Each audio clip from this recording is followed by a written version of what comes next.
Halo, selamat pagi pemirsa di Kota Medan, Riau, Palembang, dan juga daerah lain di Sumatera. Selama 30 menit ke depan, kami akan mengabarkan informasi menarik dari wilayah Sumatera dan sekitarnya. Bersama saya Kamarati Kusuma, inilah kabar Sumatera selengkapnya.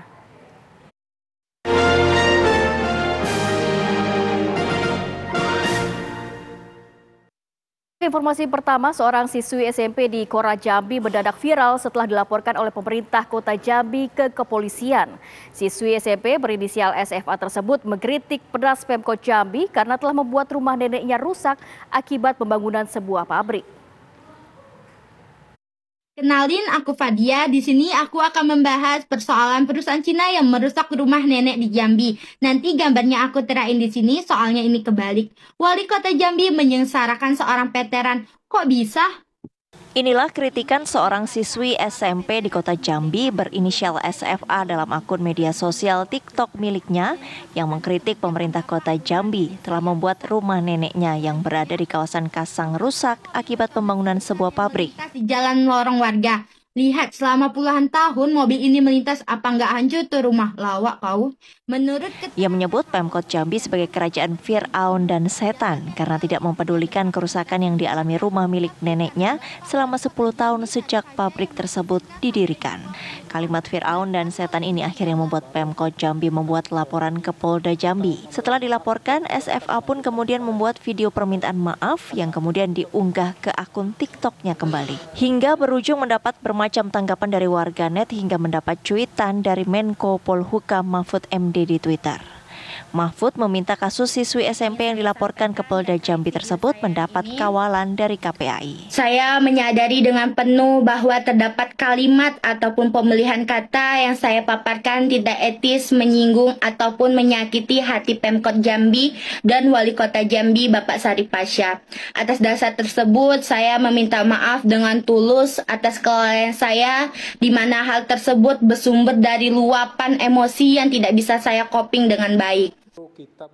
Pemerintah Kota Jambi sendiri melalui kabak hukumnya mengatakan bahwa pemerintah Kota Jambi sudah memaafkan SFA atas kalimat kritikan pedasnya.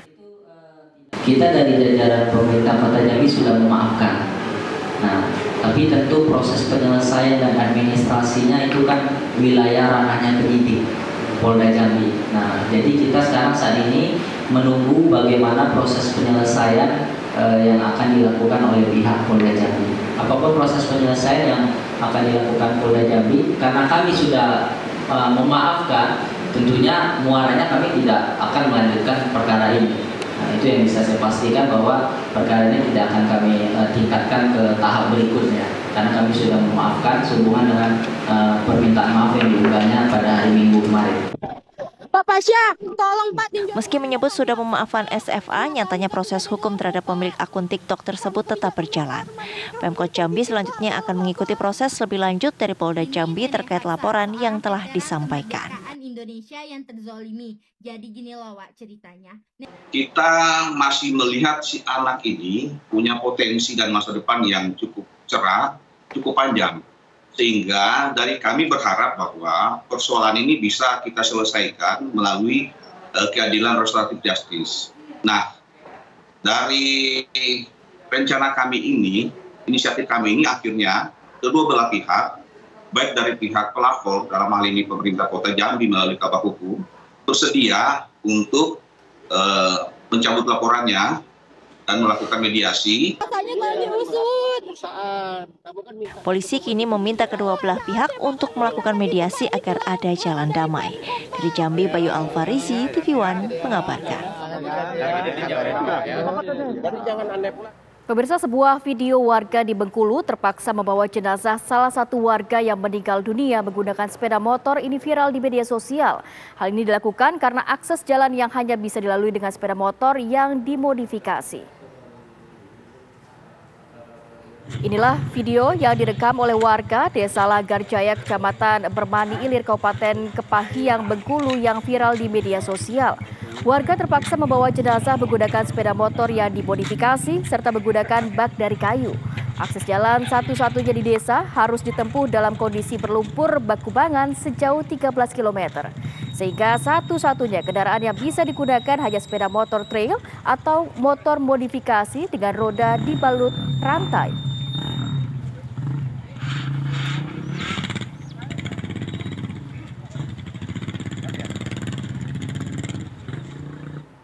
Aksi teror bom Molotov terjadi di rumah warga bakal calon legislatif 2024 di Kecamatan Pondok Kelapa, Kabupaten Bengkulu Tengah.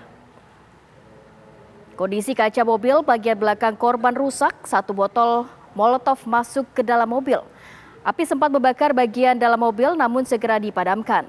Menurut pemilik rumah, teror bom Molotov itu terjadi pada pukul 3 dini hari. Dirinya terbangun setelah mendengar suara dentuman dan melihat sudah ada kobaran api di teras rumah. Polisi kini masih melakukan penyelidikan untuk mengungkap motif peristiwa ini.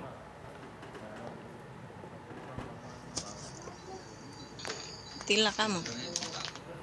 Pemirsa, informasi menarik lainnya akan kami hadirkan usai yang satu ini. Tetap bersama kami di Kabar Daerah.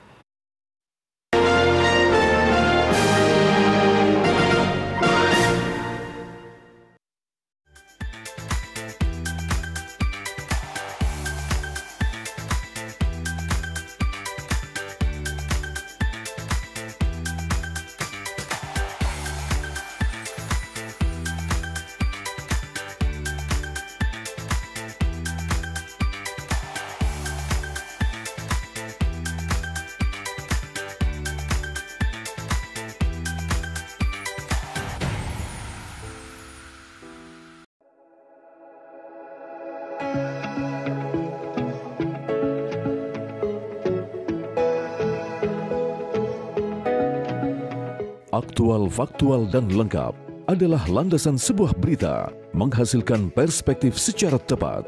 Dengan dukungan teknologi terkini, hadir untuk Anda tvOneNews.com sebagai platform terintegrasi antara broadcast newsroom dan media digital. Akses segera tvOneNews.com melalui website maupun smartphone Anda berbasis Android dan iOS. tvOneNews.com.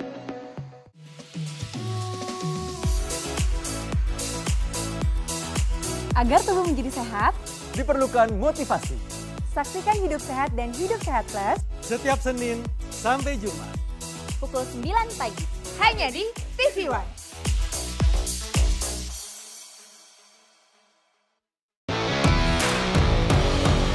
Laga para petinju terbaik dunia disaksikan jutaan pasang mata.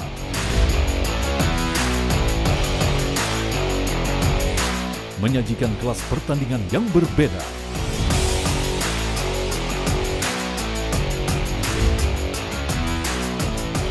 Saksikan Best World Boxing hanya di TV One. Assalamualaikum warahmatullahi wabarakatuh. Karena apapun yang dilakukan pemerintah, kalau rakyat tidak percaya, itu akan kehilangan trust. Saya percaya orang-orang yang duduk di pemerintahan tahu apa yang harus dilakukan. Peranan dari pemerintah daerah itu menjadi kunci memimpin untuk pelaksanaan penanggulangan COVID. Karena rumah sakit ini penuh, akhirnya tidak ada pilihan lain kecuali isolasi mandiri. Saksikan Catatan Demokrasi Selasa pukul 20 waktu Indonesia Barat live hanya di TV One. Menghadirkan informasi penting dan menarik. Kasus penularan varian Omicron di Jakarta Barat, lembaga negara kita dan pastikan kesehatan terjaga di dunia yang mereka menawarkan melalui media sosial. Semua tersaji lengkap menemani waktu siang Anda.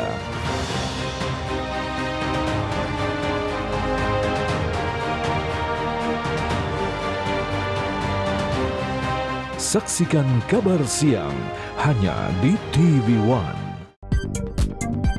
Menghadirkan tema terpilih. Sejumlah persiapan terus dilakukan jelang keberangkatan kloter pertama calon jemaah haji dari berbagai daerah. Salah satunya adalah persiapan asrama haji yang akan menyambut para jemaah haji. Informasi berimbang dan proporsional. Dukungan bagi para tokoh nasional untuk maju di pemilihan presiden 2024 terus bergulir.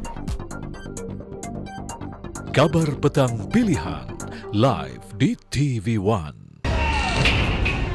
Kita menemukan perlakuan kejam dan tidak manusiawi yang kita duga sebagai perbudakan modern dan juga perdagangan manusia.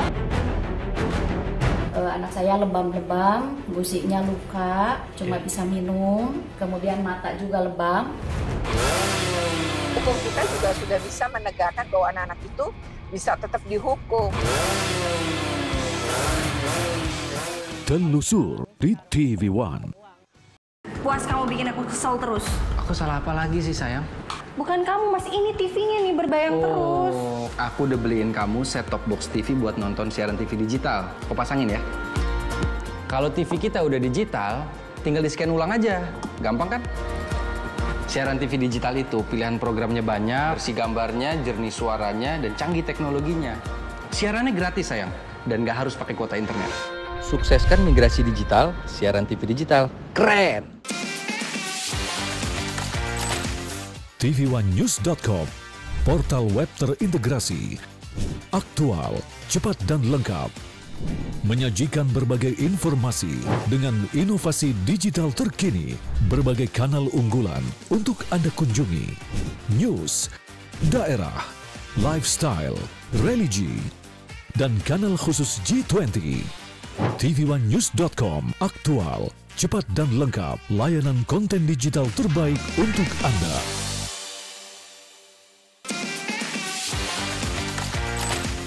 tv1news.com, portal web terintegrasi, aktual, cepat dan lengkap, menyajikan berbagai informasi dengan inovasi digital terkini, berbagai kanal unggulan untuk Anda kunjungi, news, daerah, lifestyle, religi, dan kanal khusus G20.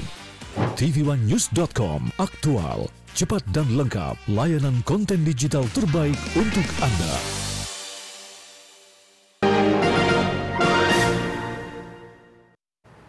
Terima kasih pemirsa, Anda masih setia bersama kami. Mario Dandi Satrio dan Shane Lucas menjalani sidang perdana kasus penganiayaan berat terhadap David Ozora. Mario Dandi didakwa melakukan penganiayaan berat terencana terhadap David Ozora dalam persidangan di Pengadilan Negeri Jakarta Selatan.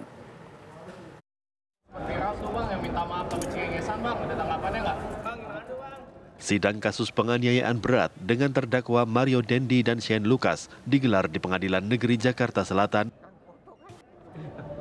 Mario Dandi dan Shane Lucas tiba menggunakan mobil tahanan dengan pengawalan ketat anggota kepolisian. Sidang perdana ini dipimpin Hakim Ketua Alimin Ribut Sujono yang sebelumnya menjadi salah satu hakim dalam kasus pembunuhan berencana Brigadir Yosua Huta Barat. Alimin didampingi dua hakim anggota, Tumpanuli Marbun dan Muhammad Ramdes. Agenda sidang perdana adalah pembacaan dakwaan dari Jaksa Penuntut Umum JPU. Sidang dibagi dua tahap, yakni pembacaan dakwaan bagi Mario Dandi, lalu dilanjutkan dengan pembacaan dakwaan bagi Shane Lucas. Kami mengucapkan perbuatan terdakwa Mario Dandi Satrio alias Dendi adalah tindak pidana yang diatur dan diancam pidana dalam pasal 355 ayat 1 KUHP, junto pasal 55 ayat 1 ke 1 KUHP. Subsidiar bahwa terdakwa Mario Dandi Satrio alias Dendi beserta anak saksi Agnes Gracia Haryanto dan saksi Shane Lucas Rotua Pengundian Luban Teruan alias Sen dilakukan penuntutan secara terpisah. Masih termasuk dalam daerah hukum Pengadilan Negeri Jakarta Selatan berwenang untuk mengadili sebagai orang yang turut serta melakukan kejahatan penganiayaan dengan rencana terlebih dahulu yang mengakibatkan luka-luka berat yang dilakukan dengan cara-cara yang sebagaimana telah diuraikan dalam dakwaan primer di atas. Persis detail-detailnya. Ya. Kuasa hukum Mario Dandi Andreas Nahot Silitonga mengatakan dakwaan yang dibuat jaksa sudah sesuai fakta yang terungkap sehingga pihaknya tidak akan mengajukan eksepsi. Untuk mendengar kami juga menyarankan ada sedikit typo ya di sini di halaman 1 kalau misalnya berkenan pada penuntut umum bahwa di sini tertera Dendi berusia 20 tahun ya itu belum sampai nanti pada saat di 30 Oktober ya mungkin jika berkenan walaupun ini juga sebenarnya materi eksepsi kami mohon direnvoy aja dan kami tidak melakukan eksepsi yang mulia.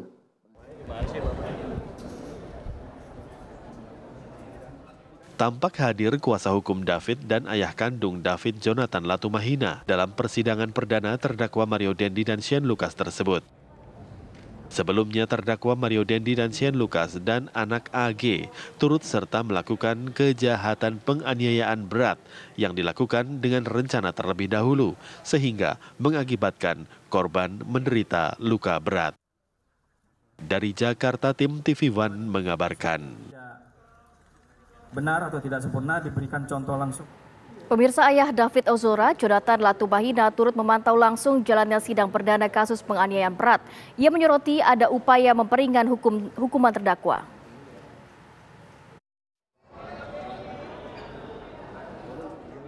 Ayah korban David Ozora, Jonathan Latumahina, menghadiri sidang perdana dengan terdakwa Mario Dendi Satrio di Pengadilan Negeri Jakarta Selatan. Jonathan turut memantau langsung jalannya sidang perdana dengan agenda pembacaan dakwaan oleh jaksa penuntut umum kedua terdakwa Mario Dendi dan Shane Lucas di ruang sidang utama Profesor Umar Seno Aji dan duduk di bangku barisan terdepan didampingi kuasa hukum David, Melissa Anggraini. Usai sidang, Jonathan memberikan keterangan di depan awak media soal kondisi David Ozora. Ia juga menyoroti pernyataan ahli hukum yang menyampaikan bahwa kondisi David yang terlihat telah pulih dapat memperingan hukuman terdakwa.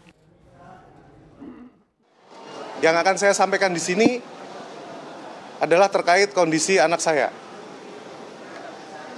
Yang kemarin sempat ada ahli hukum menyampaikan bahwa kondisi sekarang nanti akan memperingan, itu adalah menginjak-injak logika. Nanti akan dijawab sama Melissa. Yang utama anak saya sampai hari ini belum pulih.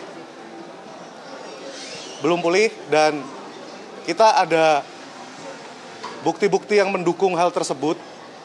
Salah satunya seperti yang tadi disampaikan dari Dr. Yeremia Tatang di Mayapada. Kemudian kita juga ada bukti dari fisioterapis David, sampai saat ini dia masih fisioterapi. Kemudian untuk psikologi kita nanti akan ada juga bukti dari Kementerian PPA. Pada intinya, kami mengucapkan... Dalam persidangan perdana, jaksa penuntut umum mendakwa Mario Dendi Satrio melakukan penganiayaan berat terencana terhadap David Ozora.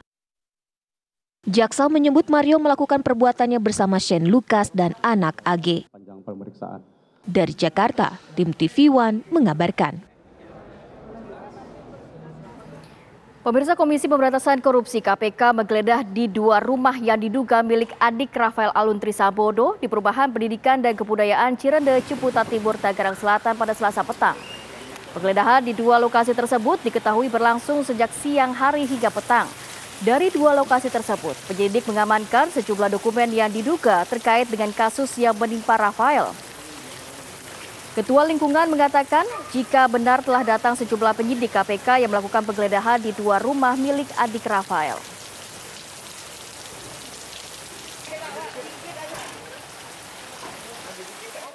Oh gitu Pak. Nah, kepingin tahu Pak, tadi rumah siapa aja yang digeledah Pak? Rumah Pak Markus yang di bawah itu, ya kan, dengan Pak Kansar ini, berdua. Yang lama kan Pak Markus agak lama tadi, ini yang sebentar tadi bisa. Iya. Dari penglihatan Bapak tadi ya, di 2 rumah tadi, petugas itu bawa apa aja Pak? Petugas ini?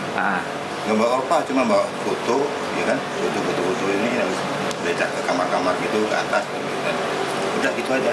Ada berkas yang diamankan atau ya, kelihatannya ada juga yang diamankan, ada ini ya, kita kan sebenarnya kan cuma saksi aja ngeliatin aja itu, dia itu yang penyidik yang tahu itu semuanya itu tadi, ya kan. Kita ke kabar selanjutnya pemirsa, Presiden Joko Widodo kembali menekankan mengenai sikapnya yang turut campur atau cawe-cawe dalam Pilpres 2024. Menurutnya, cawe-cawe yang dilakukannya untuk kepentingan bangsa dan menjadi tanggung jawab moral di masa transisi kepemimpinan. Dan berikut pernyataan dari Presiden Joko Widodo. Bahwa saya cawe-cawe itu saya sampaikan bahwa menjadi kewajiban moral, menjadi tanggung jawab moral saya sebagai presiden dalam masa transisi kepemimpinan nasional di 2024, ya harus menjaga agar masa transisi kepemimpinan nasional serentak Pilpres itu bisa berjalan dengan baik tanpa ada riak-riak yang membahayakan negara dan bangsa. Masa riak-riak yang membahayakan negara dan bangsa saya disuruh diem? Enggak lah. Ya. Sementara itu pemirsa, Ketua Umum PDIP Megawati Soekarno Putri membantah jika ia menekan Jokowi soal cawe-cawe Capres 2024. Megawati mengaku tidak pernah mengintervensi Presiden Jokowi. Dan berikut pernyataan Megawati Soekarno Putri. Ya, makanya wartawan tuh kenapa suka nakal sih? Pikirannya itu menurut saya kok gimana ya?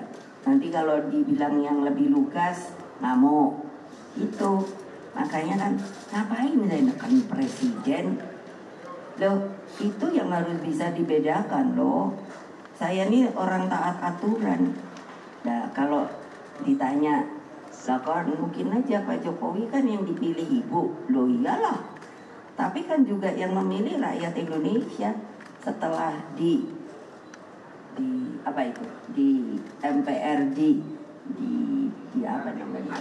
Dijadikan dilantik itu ya saya hormati sebagai presiden saya.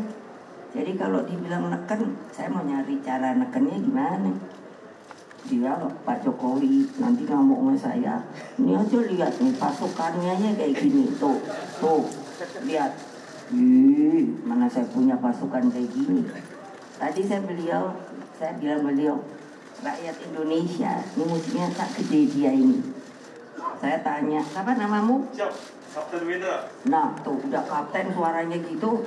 Udah gitu tingginya 185. Aduh, saya lemes. Saya bilang sama beliau, Pak, stunting, Pak. Nah, jadi apa saya nekan? Nah, terima kasih. Pemirsa, usai jeda kita akan hadirkan informasi serunya mengupas kelapa di Indragiri Hilir Riau. Sesaat lagi tetap bersama kami.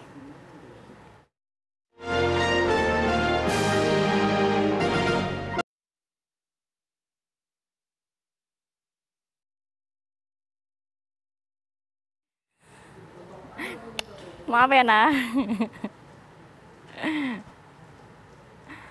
Pemirsa, usai jeda berikut kita akan menghadirkan beragam informasi menarik untuk Anda simak. Sesaat lagi tetap bersama kami di Kabar Daerah.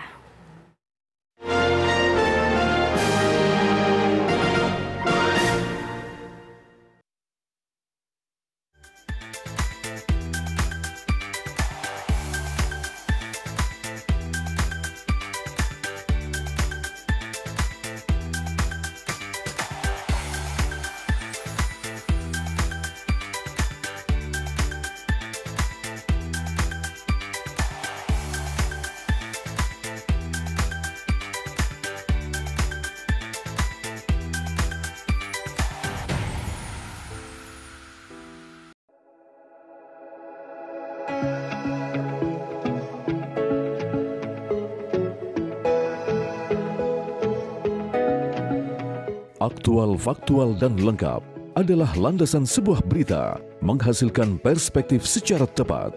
Dengan dukungan teknologi terkini, hadir untuk Anda tvOneNews.com sebagai platform terintegrasi antara broadcast newsroom dan media digital. Akses segera tvOneNews.com melalui website maupun smartphone Anda berbasis Android dan iOS. tvOneNews.com.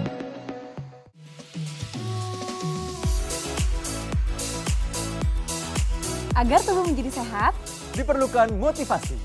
Saksikan Hidup Sehat dan Hidup Sehat Plus setiap Senin sampai Jumat pukul 9 pagi hanya di TV One.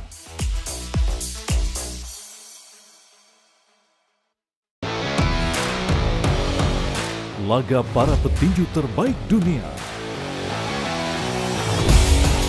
disaksikan jutaan pasang mata.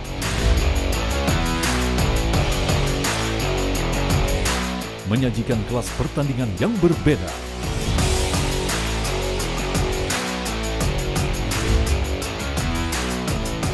Saksikan Best World Boxing hanya di TV One. Assalamualaikum warahmatullahi wabarakatuh. Karena apapun yang dilakukan pemerintah, kalau rakyat tidak percaya, itu akan kehilangan trust. Saya percaya orang-orang yang duduk di pemerintahan tahu apa yang harus dilakukan. Peranan dari pemerintah daerah itu menjadi kunci memimpin untuk pelaksanaan penanggulangan COVID. Karena rumah sakit ini penuh, akhirnya tidak ada pilihan lain kecuali isolasi mandiri. Saksikan Catatan Demokrasi Selasa pukul 20 waktu Indonesia Barat live hanya di TV One. menghadirkan informasi penting dan menarik. Kasus penularan varian Omikron di Jakarta Barat menjaga anak kita dan memastikan kesehatan menjaga hidupnya yang Mereka menawarkan melalui media sosial. Semua tersaji lengkap menemani waktu siang Anda.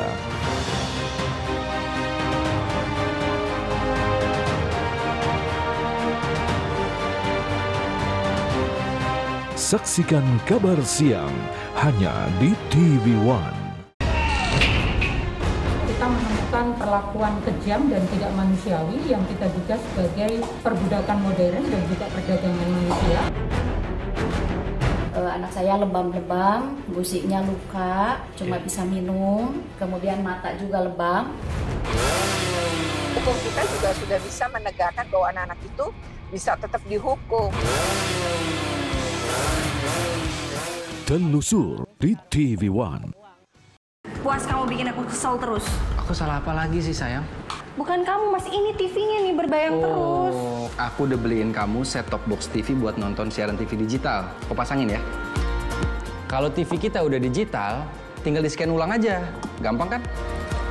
Siaran TV digital itu pilihan programnya banyak, bersih gambarnya, jernih suaranya, dan canggih teknologinya. Siarannya gratis sayang, dan nggak harus pakai kuota internet. Sukseskan migrasi digital, siaran TV digital. Keren!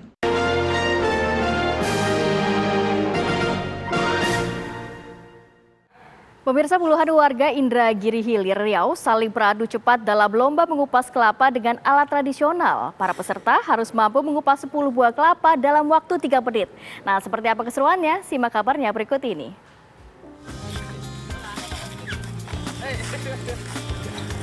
Seperti inilah keseruan lomba mengupas kelapa di Indragiri Hilir Riau yang diikuti puluhan warga. Mengupas kelapa atau bagi warga setempat dikenal dengan menyolak, diikuti oleh berbagai lapisan masyarakat. Alat yang digunakan merupakan alat tradisional terbuat dari baja diruncingkan. Kemudian alat tersebut ditanamkan di tanah. Lalu kelapa dikupas dengan menancapkan ke alat tersebut.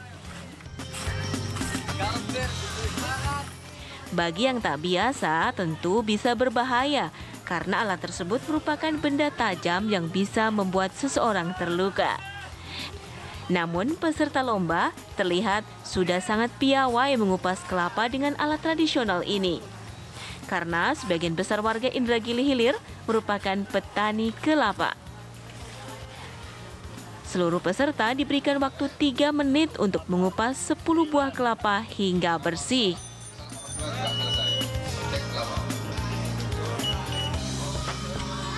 Ini kita siapkan 10 butir dalam waktu 3 menit. Nah, dalam waktu 3 menit apabila peserta sudah selesai, kemudian kita lihat panitia melihat kebersihan. Karena menyolaknya menyolak gundul atau bersih. Artinya bukan menyolak jambol. Nah, kedua, apabila peserta tercepat ternyata hasilnya tidak bersih, ini kita akan geser juaranya menjadi ke peserta urutan tercepat kedua yang lebih bersih. Sepanjang waktu 3 menit tidak terlampaui. Lomba menyolak kelapa ini merupakan rangkaian kegiatan Hari Pers Nasional yang dilakukan PWI Inhil.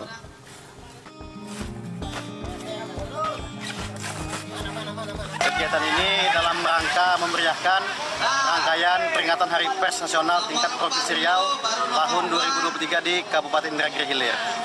Sebagaimana kita ketahui, menyolak kelapa adalah bagian dari kehidupan masyarakat Indragiri Hilir, yang dimana hampir lebih 70% merupakan adalah petani kelapa. Kegiatan ini juga diharapkan mampu menjaga tradisi menyolak kelapa di masyarakat. Dari Indragiri Hilir Riau, Arif Budiman, Superto, TV One mengabarkan. Dan informasi tadi juga harus menutup jumpa kita kali ini. Saya Kamarati Kusuma dan kru yang bertugas pamit undur diri. Terima kasih dan sampai jumpa.